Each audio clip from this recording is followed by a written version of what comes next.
spot on high ground, and it was just absolutely stunning. I mean, when we pulled up there, it was covered in knee-high, late-blooming wildflowers, and it was just awesome. And we did all the stuff that you do when you're camping that's fun, and it was fun. And, we burned hot dogs and, had a meal, and we had a cheap tent, sleep 2 guys, and air mattresses with some blankets from the hospital. And we're kicked back around the fire. And I remember saying to Toby, I said, man, this must be the allure. This must be why people want to go camping, because this is pleasant. And he's like, oh, yeah, I told you this would be good, And we're talking and laughing and joking around, and there came a lull in our conversation. And Gary, this sounds so cliche, I'm almost embarrassed to say, but it's true, and that is that it got real quiet. I mean, like dead quiet. And I'm listening, and it's just, 15 minutes earlier, we could hardly hear one another over the tree frogs and the crickets and stuff, the night insects. And I said, hey, Toby, is like he would know, is this normal? And he's like, yeah, man, look, we've been laughing and cutting up. They'll be back. But we'll quiet down and they'll be back.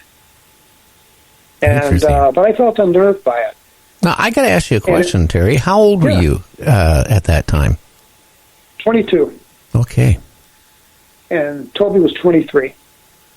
So you guys were youngsters yet? Yeah. We were just kids, both recently married at the time. And, the plan was to go down and scope it out and take our wives on the next trip. And that would turn out to be my last camping trip. I wonder why. So about this time, I felt this unsettled feeling, and Toby is turned to the left, preoccupied with something. And he asked me, he says, hey, man, were those there before? And I'm like, what? What are you talking about? And he says, those stars, those 3 stars on the horizon, were they there before?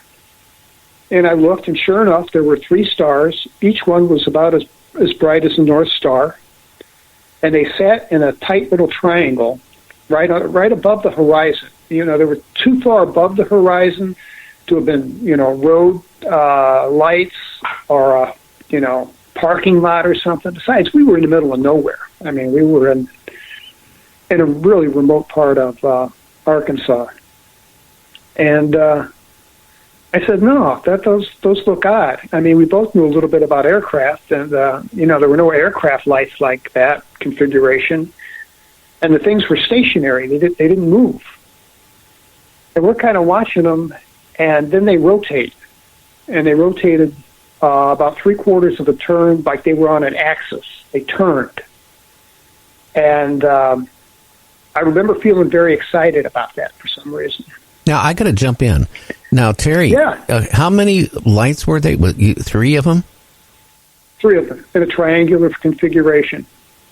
Each one was equidistant to the other. They made a perfect triangle if you drew a line between the points. If they just kind of flipped like that, I tell you what, James, who's in the background out there, knows me. I'd be looking for diaper wipes or Depends. I would be scared at that point because that's not normal. Well, you know what? Right. They were on the horizon, and they were horizon's pretty far away, and we were kind of captivated by them.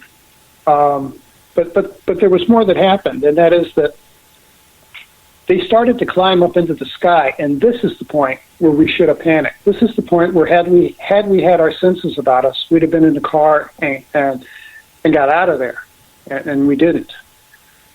And I felt a feeling of calm wash over me, and it was akin to sedation. It was almost like feeling, like the shot they give you before they take you into surgery and anesthetize you, the one they give you to relax you. That's what this was like. And I felt weirdly detached. I felt like an observer rather than a participant in this thing. And we watched while over the span of, half an hour or so, these things climb up into the sky. And it's pretty obvious that it's one single object, not, three moving in unison. And the sky, there were 1 trillion stars out that night. The sky was just really a brilliant blue from the starlight. And the interior of this thing was jet black with little points of light. And as it's rising into the sky, it starts to tumble. So we'd see one light come over the top with 2 on the side and then flip over, if you get my point. Uh-huh. And it's doing this tumbling. And I can't help but have a feeling that it's not moving haphazardly, it's moving with purpose. And I don't know where that came from, but that was my feeling. And Toby must have been the same way because, we should have been talking about it. And, there's hardly a word spoken between us. The only thing I recall Toby saying was, "It's really moving now." And we watched it from our vantage point, and we're still laying down on our inflatable air mattresses. We didn't even bother to stand. It's crazy. And from where we were, we could see this triangular shape shadow creep up on us from across the forest. And that should have been spooky. And it wasn't. It was, like I said, our emotions were totally inappropriate for what was going on. So what you were saying, though, let's see, what my weird thing had happened to me is, I was driving back from North Carolina back to Seattle. We were going into the desert in New Mexico. And all of a sudden, I saw this bright light around the car. And then all of a sudden, inside of the car, lit up bright. And I thought it was a helicopter. Being in the military, I figured, okay, police helicopter. I was speeding, but, I don't even know what the speed limit was back then. But I pull off the side of the road, and I get out of the car. Now, I did notice a car maybe 1,000 feet behind, and it was stopped. I wasn't smart enough to even go there after whatever happened. But I remember getting out in the car. The light was so bright, it was hurting my eyes. I looked up, and it was intensely bright, and poof, it was gone. But you know what? The whole time, I didn't hear a single sound. It's like somebody, like if you were in a sound booth, like in my studio, and you turn everything off, it's stone quiet. And that's not normal. Yes. And then after the light disappeared, then all of a sudden I started hearing whatever, is out in the desert. I started hearing little noises again. But whatever that was going on at this time, it just shut down everything. And it was weird. That sends a chill up my spine to hear. I say in the book, when I was 8 years old, I saw a UFO. And when I was 8, I was playing in my backyard, and I had the same auditory experience. I saw, and I talk about it in my book. I was playing with a bow and arrow, and I'm loading an arrow into the bow, and I see this circular shadow move across my feet. And I look straight up, and here's this big, beautiful silver disc, about 75 feet over my head. And that's when I heard this weird auditory change, because I was living in St. Louis City, on the south side, and there were cars and cats and dogs and women screaming and, the usual sounds.